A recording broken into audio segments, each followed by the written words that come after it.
when I returned to graduate school, I was focused on environmental planning and historic preservation. And it was really focused quite narrowly, even on the built environment at that time. I was quite young and I was interested in rural places and traditional architecture. And I went to school thinking I would study historic preservation. But then I became interested in a much, much broader conservation conception, and I became interested in land use. And I realized at that time that agriculture was really the most extensive land use, and that if we were interested in some conservation project, that agriculture was important. And at this time in the United States, we had just passed the 1985 Farm Bill, the national legislation that structures and funds commodity production and trade and research and conservation. And this legislation was really important and quite different. And it was the first time that the US Congress really recognized the intersection between agricultural production and environmental quality. And there were a whole range of new programs and new spending initiatives that changed and grew the engagement of policy with addressing environmental problems from agriculture, both on farm, things like soil quality and soil erosion, and off farm, things like habitat degradation and water quality problems in large estuaries like the Chesapeake Bay and the Gulf of Mexico. And so since that time, my interests have continued to kind of spiral outwards. And now I'm focusing on a whole range of land uses and kind of intersections of economic and ecological interactions, and trying to figure out and work on opportunities to create some integration or some balance.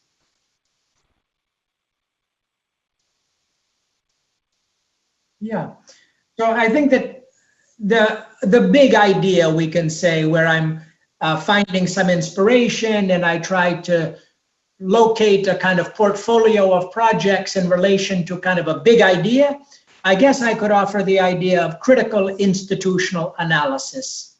And this is a tradition of Hollingsworth, Boyer, Granovetter, Swedberg, many people located under economic sociology or institutional analysis, in sociology and organization and heterodox economics.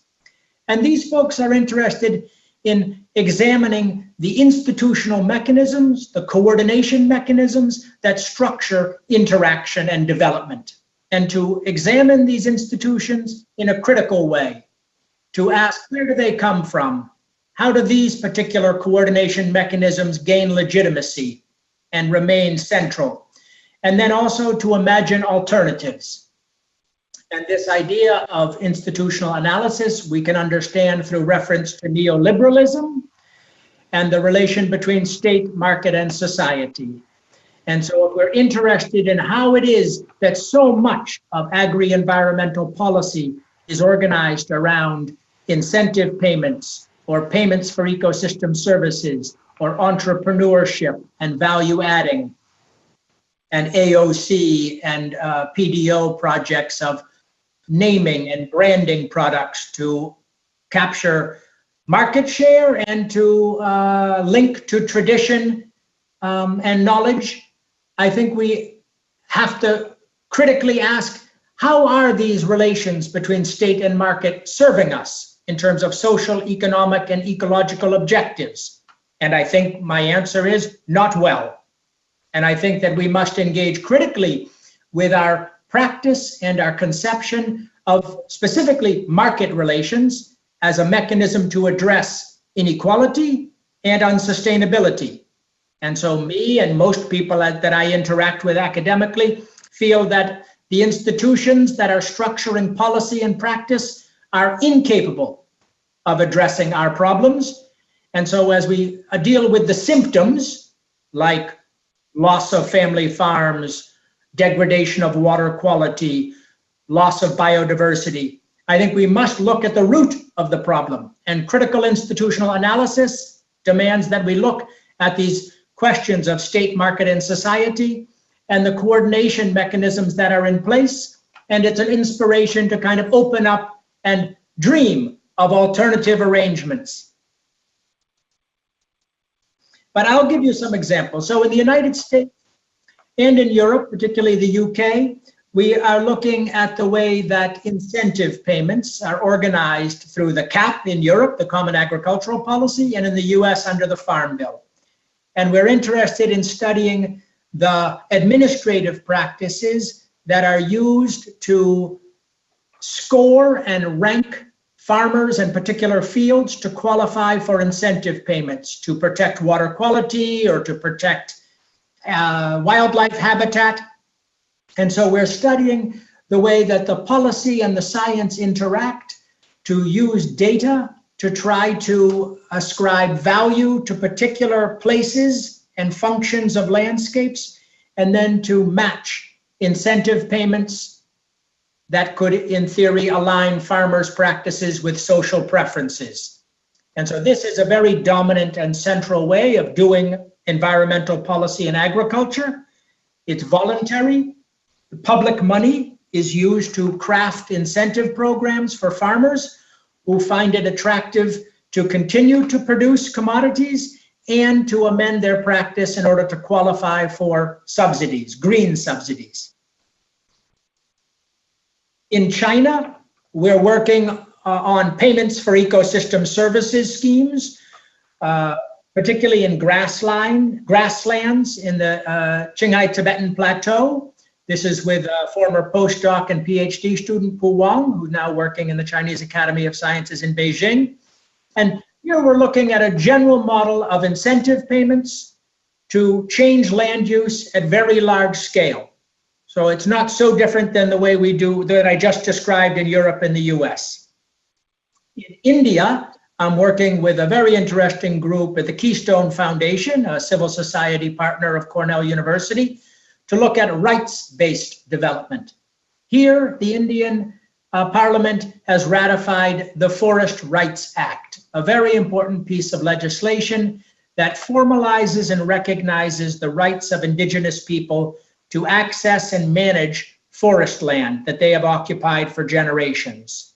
And we're studying the way this law and the practices around this law are being implemented, and looking to see how this new level of security of tenure can transform livelihoods and potentially transform landscapes.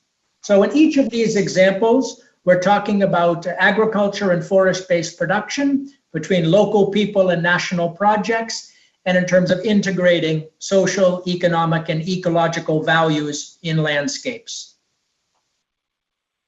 I think we can say that environmental policy is a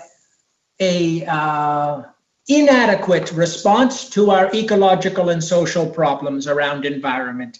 And that in large part, what we do is we engage research and we engage civil society and we engage popular imagination around potential responses that have a kind of mythical quality, because it's quite clear that they're inadequate. They are not up to the challenge.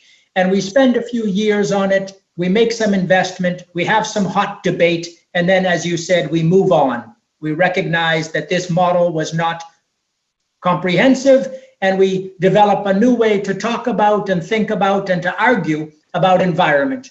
But in the background, the environment continues to degrade, and we continue to have lots and lots of social problems and insecurity.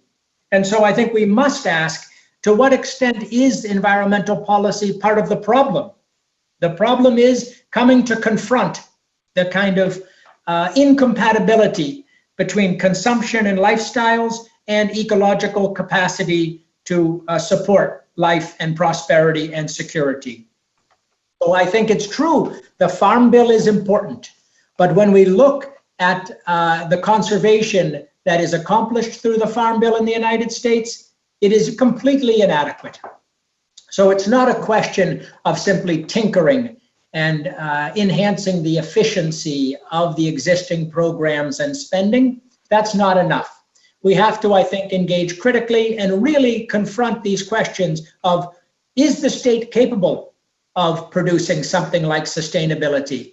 How can the state enlist the market and civil society and communities in this project of reinventing, not just reforming, but reinventing the land use and the way we produce food and the way we support our lifestyles? So I think that we should not get lost in the details about, is China's PES scheme going to work? Or is the Forest Rights Act going to transform? Or is the Farm Bill crafted appropriately? This keeps us focused on the details. Are we doing things right? I think we must ask, are we doing the right things? And I think largely, no. The conversation in academia, by and large, the conversation in the popular realm and the conversation in policy is not focused on the real problem. The real problem is very substantial imbalance between the metabolism of the global economy and local economies and the ecological capacity. And of course, the heterogeneity in ecological capacity is significant. And all of the world is not over-consuming like in the United States and Switzerland, right? So we have lots of big problems. So I think it's really important that social science not get lost in the details and take this big picture perspective into account.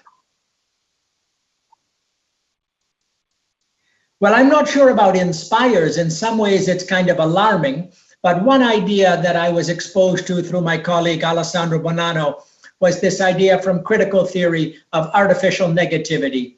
And Alessandro and I have applied this critique to mainstream responses to unsustainability in agri-food. And particularly when we think about farmers markets and we think about AOC and denomination name controlled products, particularly in Europe. And we think about CSA or the box schemes that link producers and consumers. We are relatively convinced that these are dead ends. These are feel-good ways that rich consumers can participate in a kind of nostalgic and romantic imaginary about sustainability and conservation in a way that makes sense to them. But economically, socially, and ecologically, these do not represent comprehensive responses.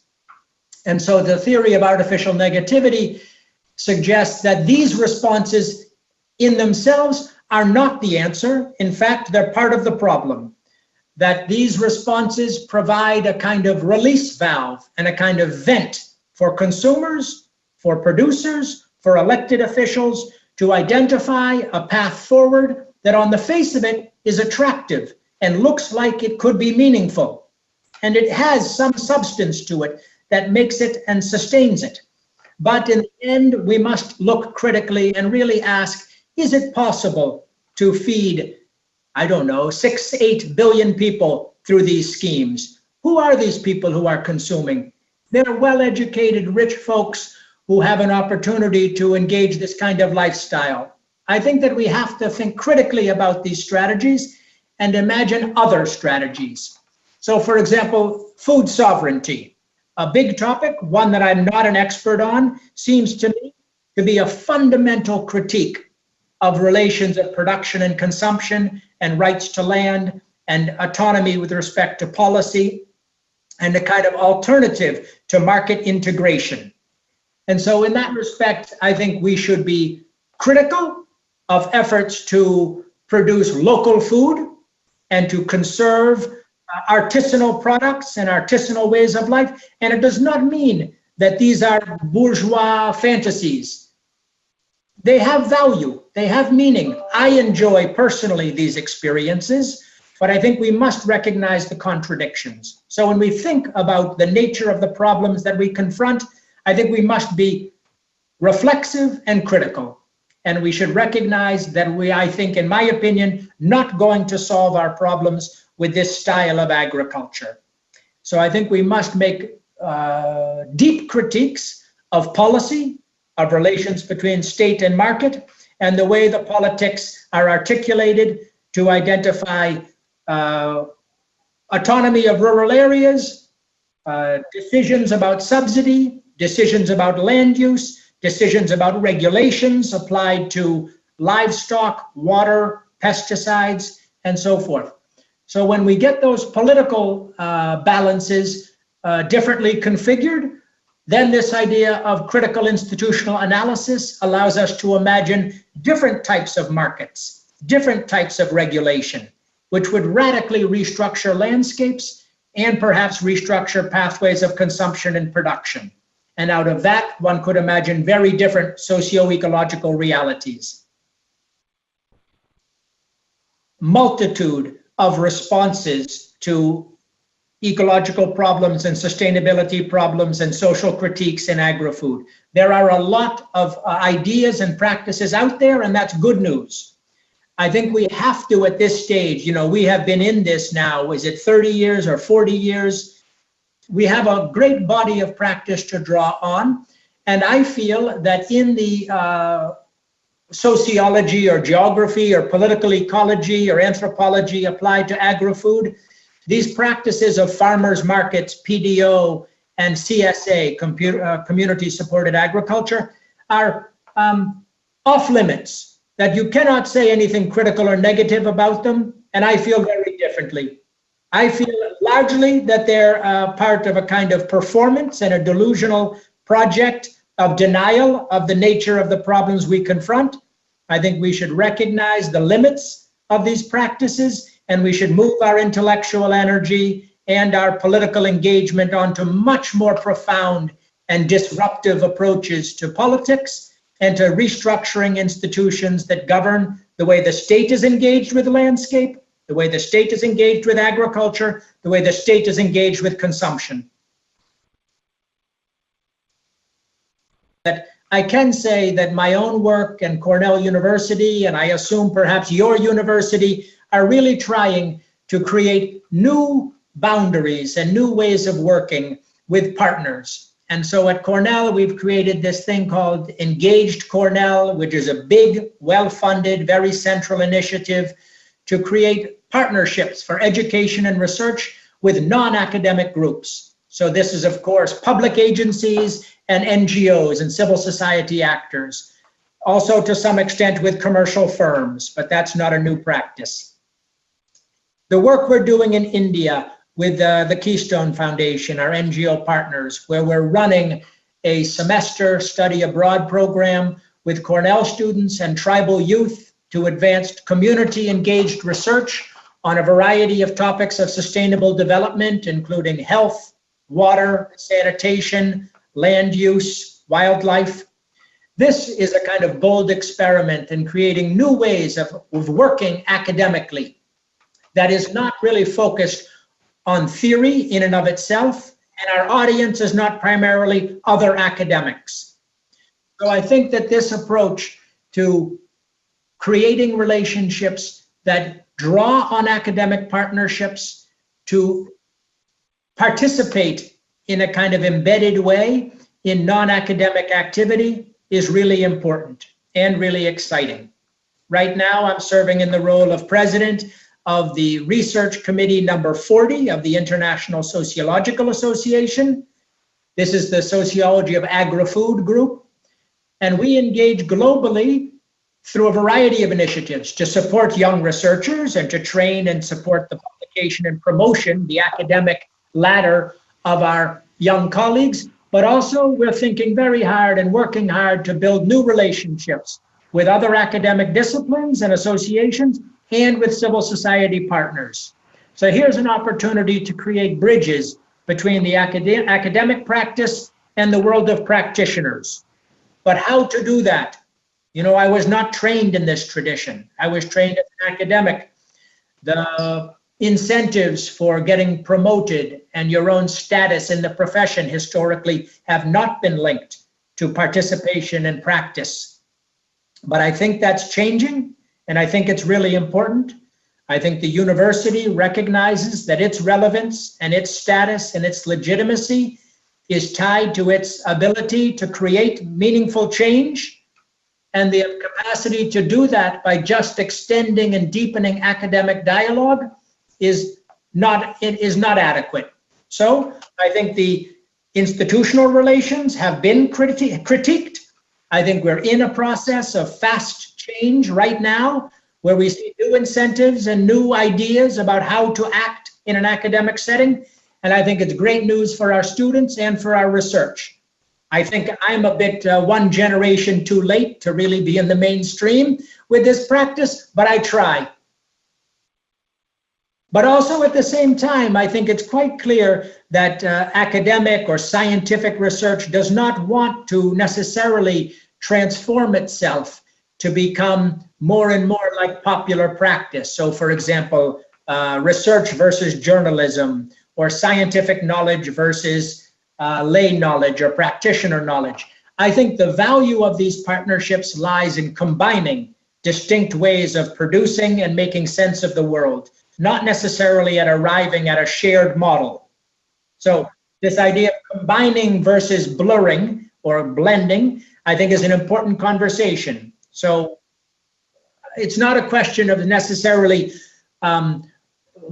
injecting scientific rigor into citizen science, and it's not a case of kind of dumbing down science to be accessible to non-specialists. It's finding new ways to partner and new ways, as you say, to communicate and to sustain and structure dialogue where the richness of these different traditions can come through and be combined to create something dynamic and meaningful.